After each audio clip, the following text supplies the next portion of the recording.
What a view from our Air 4 drone as we've reached the big moment in Spokane's Cowley Park. We are just minutes away from flipping the switch and kicking off the holiday season here at 4 News Now.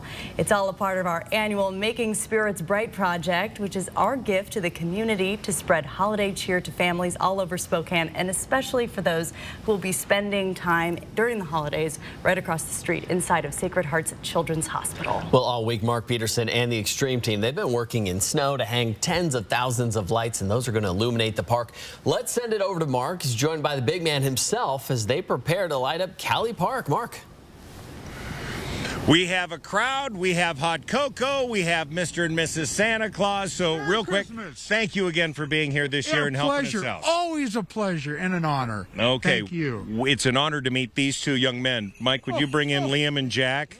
All right, these are the two that are going to be flipping the switch. Not yet. Real quick, though, in like 30 seconds. So real quick, what's their story? Jack and Liam were born at just 29 weeks gestation. Spent some time here in the NICU, about 78 days. They only weighed 2 pounds, and honestly, they wouldn't be here with Santa without the great nurses and doctors that we had here and this incredible resource that we have at Sacred Heart. I'm going to tell you that Liam and Jack are very busy. Young men, would you like to go over there and wait for us to tell you to turn them on? Okay, remember, just like we practiced. All right, put your hand on the switch. Santa, are you ready? I'm ready. Everybody, you ready? We all ready? All right, count us down, Santa. 3, 2, 1. Light the lights of Cowley Park and Making Spirits Bright. Merry Christmas. Here they come, all on. Absolutely beautiful. There they come. Love that. Katie, come join me, nurse manager of NICU. Now, you became, a couple years ago, you started running the NICU, right? I did, correct. All right, tell me a little bit about the lights and what these mean. You know, I've been a caregiver with Providence since 2006, and once the lights started, it's been like one of my most favorite days of the year. As caregivers, we appreciate the community coming together and showing their support. We work really hard, and we spend a lot of time inside this building, so it's special for us to know that the community supports what we're doing. I had a nurse tell me that this last 2 years has pushed everything to the brink, and this is where she would come for a 15, 20-minute just reset. Mm-hmm. I actually had caregivers this week come to me asking when the lights were coming and if we were going to do it again this year. So I know there's going to be a lot of happy people driving home tonight and coming into work.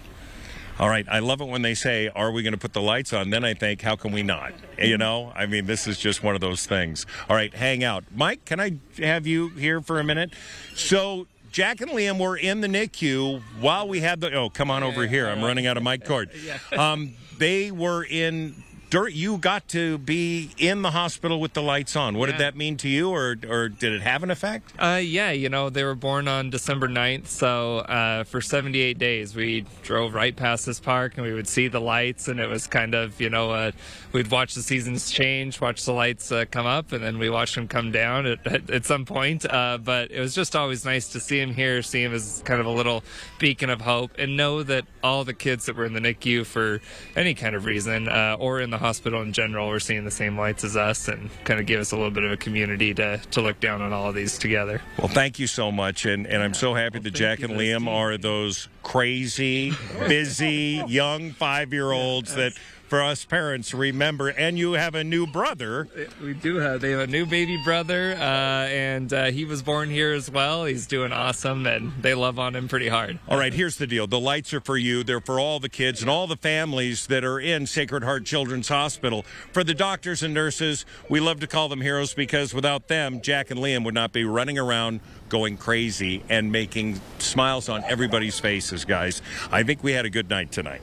I think you had a great night, Mark. And I was thinking to myself, It's hard not to have or know someone who's been kind of impacted or close to those lights. Kirsten knows Jack and Liam. Yes, and Karina and Mike. Those are our good family friends, and we're so thankful that they're out there to tell their story, Mark. Yeah, they're great. And these boys have been wonderful. They got pictures with Santa Claus. We've had lots of kids here, big group, and Santa's been by far more popular than myself. Everyone's trying to get on the good list.